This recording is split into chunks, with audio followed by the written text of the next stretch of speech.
इस कहानी की शुरुआत होती है एक फ्लैशबैक को दिखाकर। हमें दिखाया जाता है कि चाइना के ड्रग माफिया एक लड़की का रेप कर रहे थे। उस लड़की का बॉयफ्रेंड कैंग उन्हीं गैंगस्टर्स के लिए काम करता था। कैंग उन्हें रोकना चाहता था, लेकिन उसे पता था कि अगर उसने अपने बॉस को रोकने की कोशिश की तो वो उन दोनों को मार देगा। कैंग कुछ कर नहीं सकता था, इसीलिए वो खुद की जान लेने की कोशिश करता है, क्योंकि उससे ये सब देखा नहीं जा रहा था।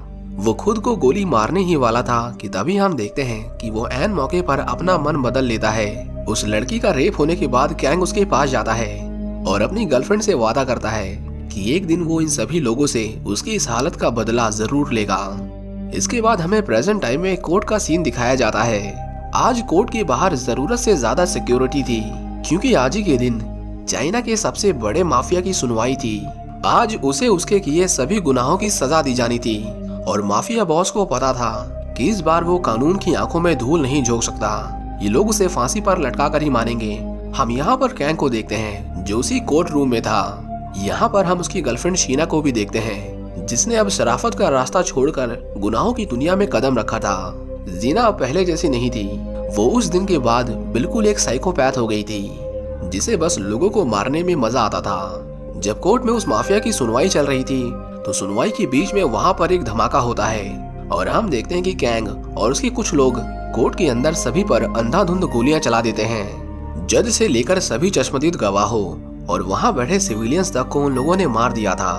कोर्ट के बाहर जो पुलिस फोर्स तैनात थी उनमें से एक को अंदर से गोलियों की आवाज आती है, लेकिन आवाज इतनी मध्यम थी कि उन्हें लगा कि शायद वो पास में ही खेल रहे बच्चों के बलून फोड़ने की आवाज है। ऑफिसर डॉन को एक बार कंफर्म करना था कि अंदर सब कुछ ठीक है कि नहीं, इसीलिए वो एक छोटी सी टुकड़ी के साथ कोर्ट के अंदर जाता है। हम देखते हैं कि कैंग ने सभी को मार दिया था। माफिया बॉस उसे कहता है कि अब जल्दी से उसे यहाँ से निकालो, हमारे पास टाइम बहुत कम है। कैंग उसकी ओर देखता है और उसे देखकर हंसने लगता है, क्योंकि वो दोनों इतने सालों से बस इसी मौके का इंतजार कर रहे थे। उसका बॉस उन्हीं लोगों में से एक था जिन्होंने जीना का रेप किया था और कैंग उस दिन को अभी तक भूल नहीं पाया था। हम देखते हैं कि जीना उसे ग्रेनेड से उड़ाकर उसे मार देती है और इस तरह उसने अपना बदला ले लिया था। ऑफिसर डोंग जब उस धमाके की आवाज सुनता है तो वो अंदर जाता है, लेकिन इतनी अफरा तफरी में ये पहचान पाना बहुत मुश्किल था कि असली मुजरिम कौन है। कैंग भागते वक्त गलती से डोंग से टकरा जाता है और उसकी गन डोंग के पैरों के पास गिर जाती है। इससे पहले वो कुछ समझ पाता, हम देखते हैं कि कैंग के लोग उन पुलिस वालों को गोलियों से भून देते हैं। डोंग को जब होश आता है तो वो देखता है कि उसके आसपास सिर्फ और सिर्फ उसके साथियों की लाशें थीं। जीना भी उसे धोखे से मारने की कोशिश करती है, लेकिन डोंग किसी तरह बच जाता है।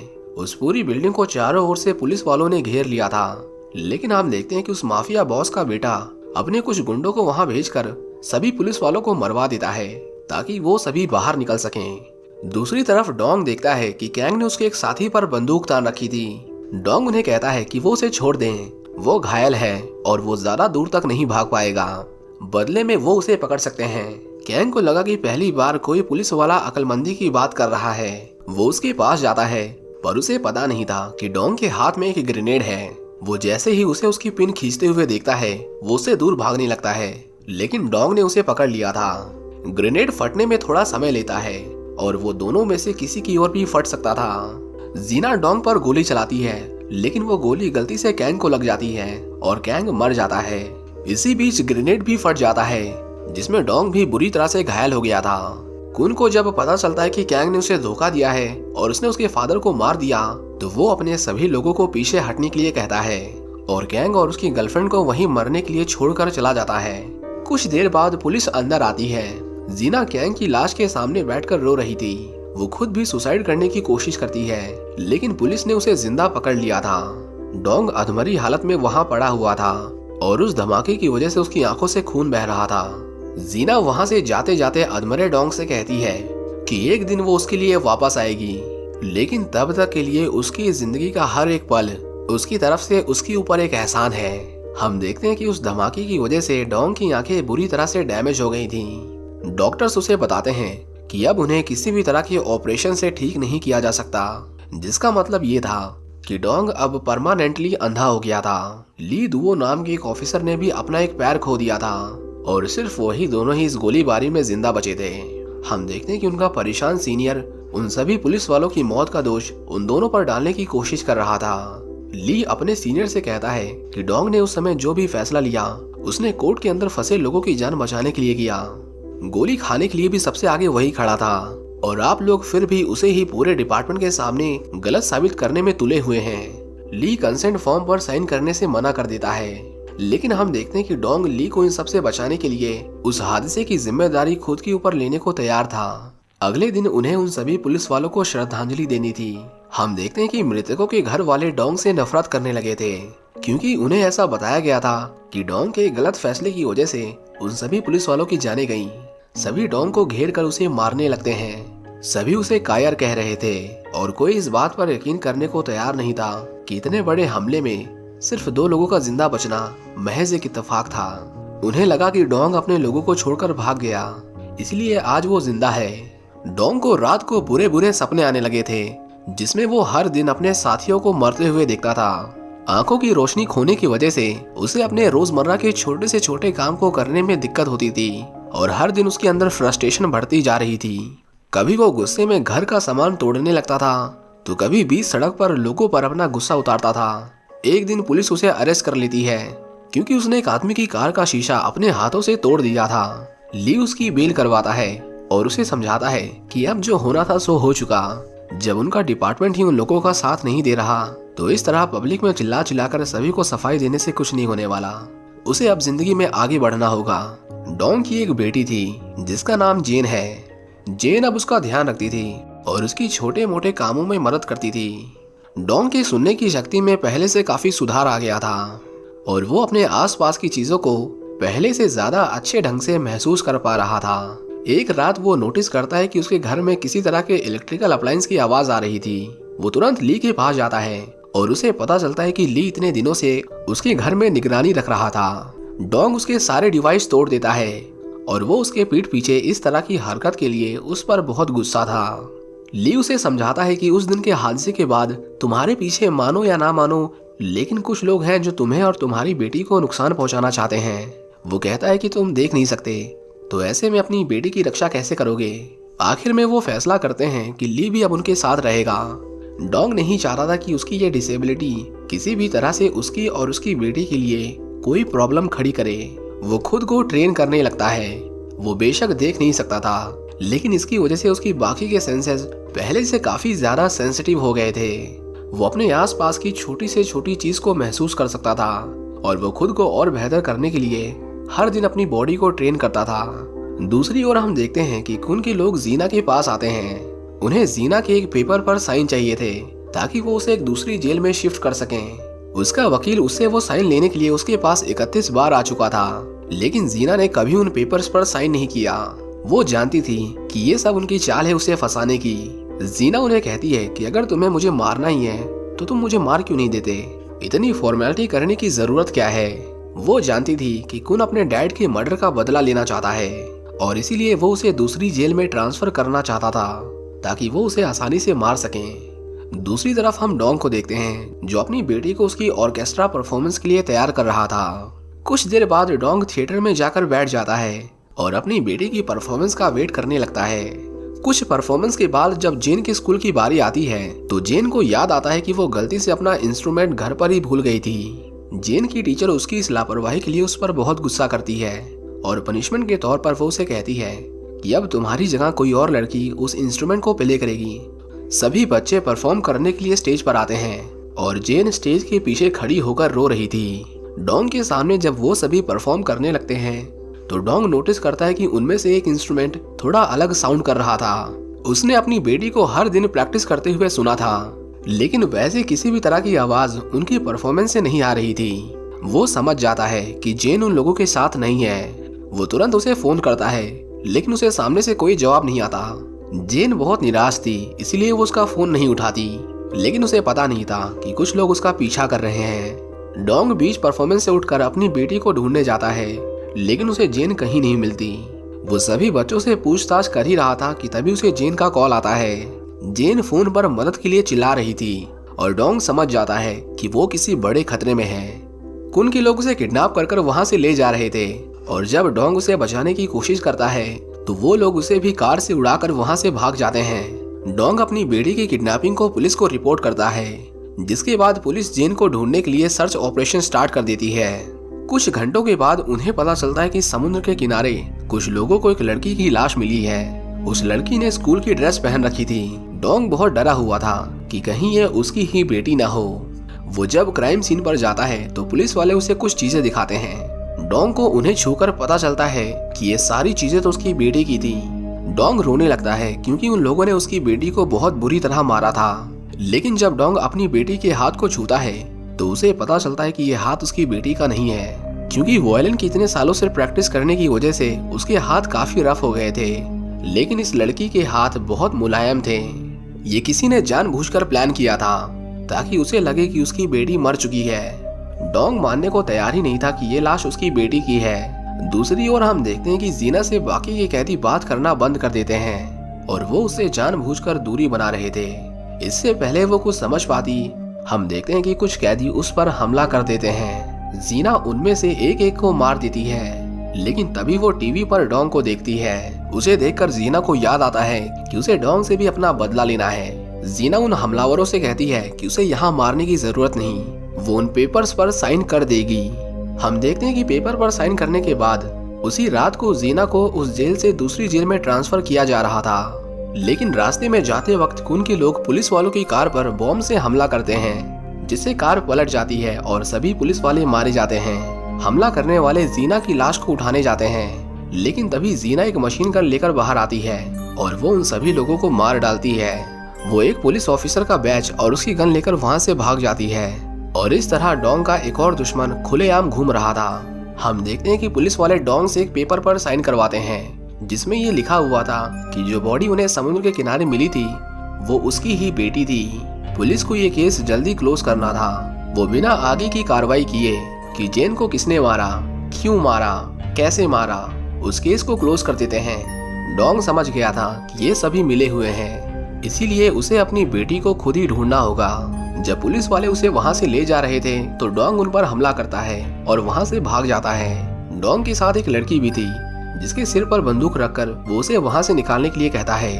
हम देखते हैं कि उस कार में बैठी पुलिस ऑफिसर कोई और नहीं बल्कि जीना थी, जो डोंग को मारने आई थी। लेकिन पता नहीं क्यों पर उसने अपना इरादा बदल लिया था।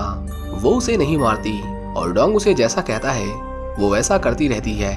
डोंग को पता नहीं था कि वो जीना है। उसे लगा कि वो भी पुलिस डिपार्टमेंट से है। जीना डोंग को कहती है कि वो जानती है कि उसकी बेटी जिंदा है। जो तुम्हारी बेटी के साथ हुआ है वो इस शहर का पहला केस नहीं है। ये पूरा एक ह्यूमन ट्रैफिकिंग का नेटवर्क है और जो लोग इस नेटवर्क को कंट्रोल करते हैं वो इसी तरह लड़कियों को किडनैप करके उनकी डार्क वेब पर नीलामी करते हैं। जीना उसकी मदद इसलिए करना चाहती थी क्योंकि उन लोगों ने किसी समय उसकी भी नीलामी की थी और ये सबसे अच्छा मौका था उन लोगों से बदला लेने का। वो डोंग को बताती है कि पुलिस वाले भी इसमें मिले हुए हैं, इसीलिए वो जानबूझकर केस को बिना इन्वेस्टिगेट किए क्लोज कर देते हैं। हम अगर उनसे मदद मांगने गए तो वो अपनी बेटी से दोबारा कभी नहीं मिल पाएगा। दूसरी तरफ हम देखते हैं कि कुन उन लोगों को बहुत मारता है जिन्हें उसने जीना को मारने का काम दिया था। उसे पता चलता है कि लड़कियों का एक नया बैच आया है और जब वो उन्हें देखने जाता है तो हम देखते हैं कि उन लड़कियों में जेन भी शामिल थी। इन सभी लड़कियों की आज नीलामी होने वाली थी। कुन जब जेन को देखता है तो उसे जेन बाकी लड़कियों से अलग लगी। वो उसके पास आता है और उसे छूने की कोशिश करता है, लेकिन जेन उसके हाथ को काट लेती है। दूसरी ओर डोंग और जीना उन गैंगस्टर्स के अड्डे पर जाते हैं। उन्हें बस अपनी कार के ऊपर एक बोतल रखकर कुछ लोगों के उनके पास आने का इंतजार करना था। डोंग जीना को ही बेचने के बहाने अपनी बेटी तक पहुंचना चाहता था। उसे कुछ लोग अंदर ले जाते हैं और वहां पर एक बूढ़ी औरत उसका इंतजार कर रही थी। ये औरत ही उन लड़कियों को गायब करने का काम करती थी। डोंग उसे कहता है कि वो अपनी बेटी को ढूंढ रहा है और उसके बदले में वो उन्हें ये लड़की दे देगा। बूढ़ी औरत उसे कहती है कि यहाँ पर हर रोज ना जाने कितनी लड़कियां आती हैं, उसे क्या पता कि उनमें से तुम्हारी बेटी कौन है। वो उसे उसके काम के लिए कुछ पैसे देती है और उसे वहाँ से जाने के लिए कहती है। लेकिन हम देखते हैं कि जब वो जीना को एक खुफिया दरवाजे से दूसरी ओर भेज रही थी तभी जीना अपनी आंखें खोलकर उसे डोंग को मारने का इशारा करती है। वो बूढ़ी औरत डोंग को जिंदा नहीं जाने दे सकती थी, इसलिए वो उसे शूट करने की कोशिश करती है। लेकिन डोंग पहले से उस गन की आवाज से चौकन्ना हो जाता है और वो उस औरत को मार देता है। वो जब उस खुफिया दरवाजे से अंदर जाता है तो उसे कुछ लोग पकड़कर उसके गले को लोहे की चेन से बांध देते हैं। हम यहाँ पर रेड ड्रैगन को देखते हैं। और यही उन सभी लड़कियों को कुन के पास सप्लाई करती थी। कुन ने उसे जीना को मारने के ऑर्डर्स दिए थे, इसीलिए उसने उन दोनों को एक जंजीर से बांध दिया था। डोंग अगर जरा भी आगे बढ़ता या फिर उन पर हमला करने की कोशिश करता तो जीना पानी के अंदर डूबकर मर जाती। दूसरी तरफ हम देखते हैं कि कुन उन सभी लड़कियों की नीलामी कर रहा था। उन लड़कियों को नीलामी के दौरान कुछ न कुछ करना होता था ताकि उनकी बोली लगातार बढ़ती रहे। जेन उनके फोर्स करने पर वॉयलिन बजाने लगती है और उसे ऐसा करते देख कुन तुरंत ही ऑक्शन को रुकवा देता है। उसे जेन अच्छी लगने लगी थी। वो जेन से कहता है या तो तुम मेरे साथ रहो या फिर वो उसे नीलाम करके उसे ऐसे लोगों के पास भेज देगा जो इंसानों के साथ जानवरों से भी बदतर व्यवहार करते हैं। जेन उसके सिर पर उस वॉयलिन से हमला करती है क्योंकि उसे वापस अपने घर जाना था। कुन अपने लोगों को उसे मारने से मना करता है क्योंकि अब उसने कल उसकी नीलामी करने का फैसला कर लिया था। रेड ड्रैगन कुन से कहती है कि उसने नीलामी क्यों रुकवा दी। उसे पता भी है कि इससे उसे कितना नुकसान होगा, पर कुन उस पर चिल्लाकर उसे कहता है कि भूलो मत कि तुम्हें ये कुर्सी किसने दी है। जिसके बाद वो उसका फोन काट देती है। रेड ड्रैगन के लोग डोंग को बहुत मारते हैं, लेकिन किसी तरह डोंग उस पानी के टैंक को तोड़ देता है जिसके अंदर जीना का सिर डूबा हुआ था। अंधा होने के बावजूद डोंग किसी तरह उनमें से एक को पकड़कर उसके हाथों से उसकी गन छीन लेता है और वो उन सभी को मार देता है। रेड ड्रैगन जब वापस आती है तो जीना उसे मारने के लिए उसके पीछे हाथ धोकर पड़ जाती है।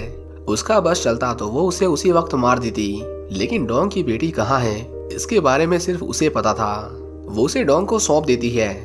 पूछने पर रेड ड्रैगन उसे बताती है कि उसे नहीं पता कि इतनी लड़कियों में उसकी बेटी कौन थी, लेकिन वो जो भी है वो फिलहाल इसी शहर में है क्योंकि कुन ने आज नई लड़कियों का ऑक्शन नहीं किया।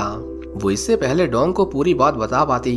हम देखते हैं कि जीना उसे डोंग की ओर धक्का देती है, जिसकी वजह से डोंग ने जो कांच का टुकड़ा उसकी गर्दन पर रखा था वो फिसल जाता है और बहुत सारा खून बहने की वजह से रेड ड्रैगन की मौके पर ही मौत हो जाती है। हम देखते हैं कि एक करप्ट पुलिस ऑफिसर जिसका नाम डिटेक्टिव रामा था वो उनके इलाके में गश्त लगा रहा था और जब एक आदमी उसे बताता है कि एक अंधे आदमी ने उन पर हमला किया है तो वो तुरंत उन लोगों के अड्डे पर डोंग को पकड़ने जाता है। हम देखते हैं कि उसके वहां पहुंचने से पहले ही डोंग और जीना वहां से भाग चुके थे। अब क्योंकि उन्होंने इतने सारे लोगों को मारा था इसलिए रामा को मीडिया वालों के सामने इसकी सफाई देनी थी। वो कहता है कि ये सब डोंग ने किया है और वो इन लोगों के साथ मिलकर ये सारे इलीगल कामों को अंजाम देता था। डोंग टीवी पर अपने बारे में चल रही न्यूज देख रहा था। उन लोगों ने उसे एक वांटेड क्रिमिनल बना दिया था। डोंग को इससे कोई फर्क नहीं पड़ता। उसे पता था कि ये पूरा डिपार्टमेंट करप्ट है और वो उन लोगों से मदद की उम्मीद नहीं कर सकता। वो बस अपनी बेटी को सही सलामत देखना चाहता था। जीना जो एक साइकोपैथ थी, उसके दिमाग में बार बार डोंग को मारने के ख्याल आते रहते थे, लेकिन वो हर बार अपने कदम पीछे कर लेती थी। हम देखते हैं कि जब कुन को पता चलता है कि जीना ने रेड ड्रैगन को मार दिया तो वो बहुत डर जाता है क्योंकि अब उस तक पहुंचना भी जीना के लिए कोई बड़ी बात नहीं थी।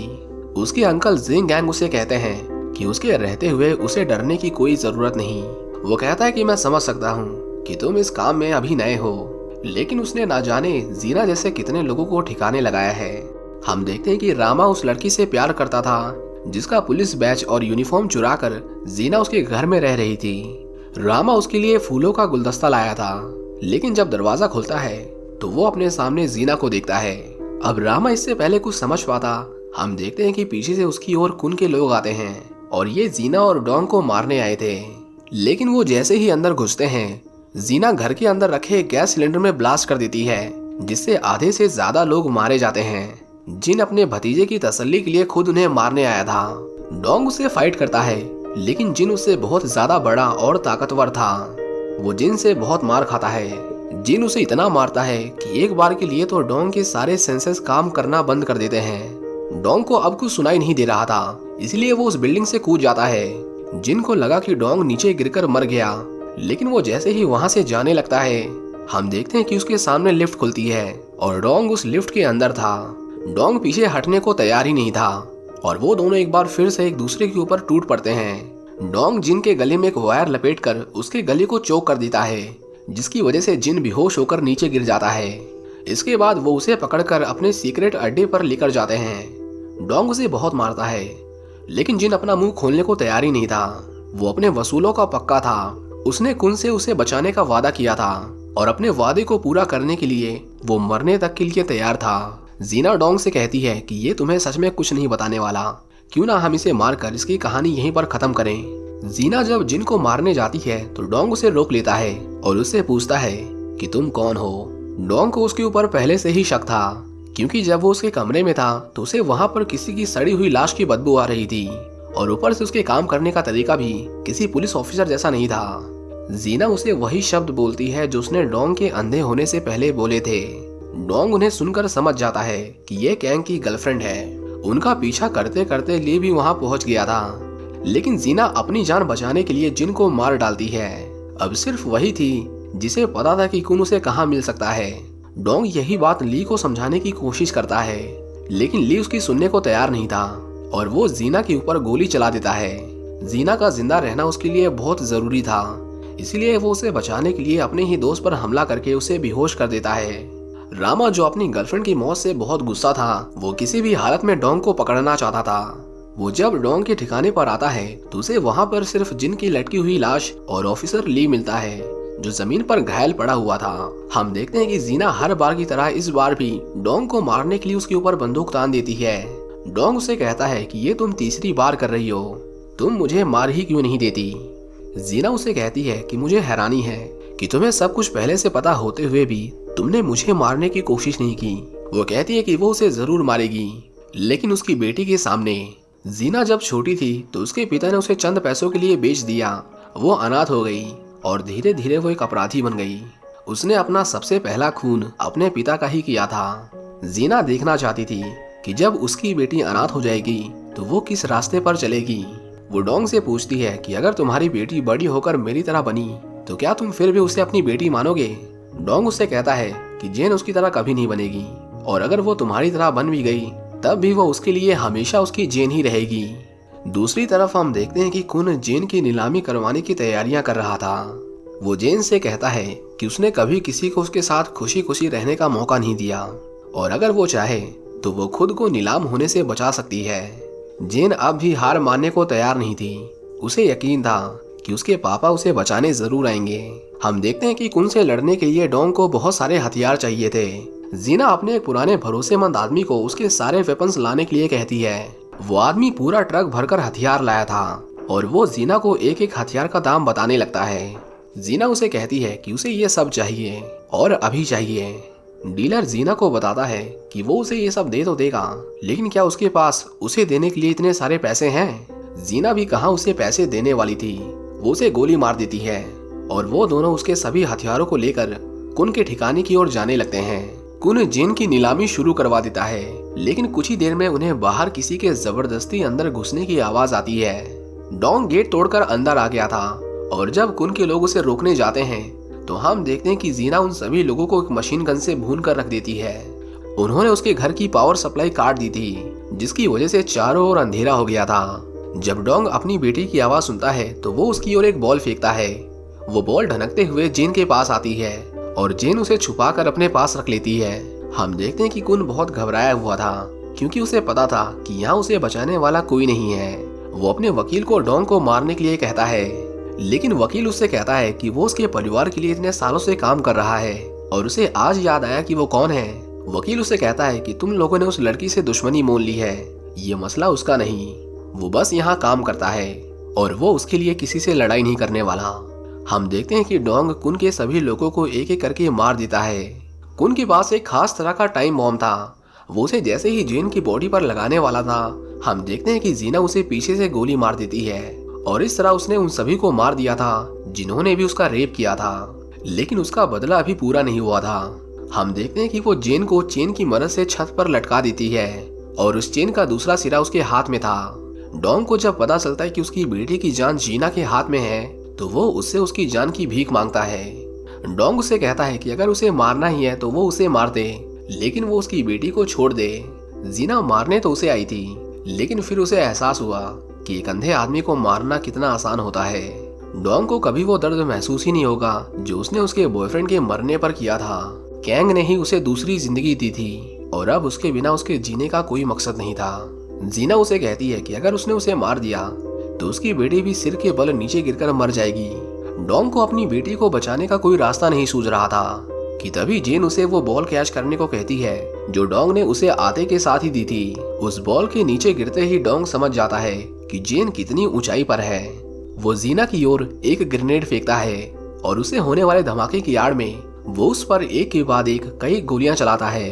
जीना के हाथ से जैसे ही वो रस्सी छूटती है, हम देखते हैं कि जेन के नीचे गिरने से पहले ही डोंग उसे पकड़ लेता है और इस तरह उसने अपनी बेटी की जान बचा ली थी। जीना अधमरी हालत में होने के बाद भी उन दोनों को देखकर हंस रही थी। वो डोंग से कहती है कि उसकी बेटी के ऊपर उसने एक बॉम्ब लगाया है और उस बॉम्ब का टाइमर वो खुद है। जीना उसे कहती है कि अगर उसकी धड़कनें रुकी तो वो बॉम्ब फट जाएगा और उसकी बेटी के चीथड़े उड़ जाएंगे। डोंग उस पर बहुत गुस्सा था। वो उसे उसी वक्त मारना चाहता था, लेकिन वो उसे मार नहीं सकता था क्योंकि उसकी बेटी की जिंदगी भी जीना के जिंदा रहने पर निर्भर थी। जीना का बहुत खून बह चुका था और वो धीरे धीरे मर रही थी। उनके पास ज्यादा समय नहीं था, इसलिए जेन डोंग को उसे वहीं छोड़कर उससे दूर जाने के लिए कहती है। डोंग उसे कहता है कि वो उसे इस तरह छोड़कर कभी नहीं जाएगा। उसे बॉम्ब को डिफ्यूज करने की ट्रेनिंग मिली थी, लेकिन वो अंधा था, इसलिए उसे नहीं पता था कि उसे किस कलर की वायर को पहले काटना है। जेन उसकी वायर का कलर पहचानने में मदद करती है और किसी तरह हिम्मत करके वो सही वायर को काट देता है, जिससे उस बॉम्ब की सारी वायरिंग जुड़ी हुई थी। उसने बॉम्ब को डिफ्यूज कर दिया था और इस तरह उन दोनों की जान बच गई थी। कुछ देर बाद वहाँ रामा आता है और वो डोंग को तुरंत ही गिरफ्तार कर लेता है। रामा उस डिफ्यूज बॉम्ब को जैसे ही उठाता है, उसमें से बीप की आवाज आती है और डर के मारे वो उसे पानी में फेंक देता है। उन्हें लगा कि बॉम्ब खराब हो गया है, लेकिन तभी उसमें धमाका होता है और इस धमाके में वो बुरी तरह घायल हो जाता है। अब क्योंकि डोंग ने उन लोगों को मारा था जो पुलिस की मोस्ट वांटेड लिस्ट में थे, इसलिए कोर्ट उसे उसके गुनाहों की ज्यादा सजा नहीं देता। यहाँ तक कि ली ने उसकी सजा और कम कराने के लिए कोर्ट से गुजारिश भी की थी और उन्हें उम्मीद थी कि कोर्ट उनकी अपील जरूर सुनेगा। इसी के साथ ये कहानी यहीं पर खत्म हो जाती है। उम्मीद करता हूँ कि आपको ये मूवी पसंद आई होगी। Thank you for watching.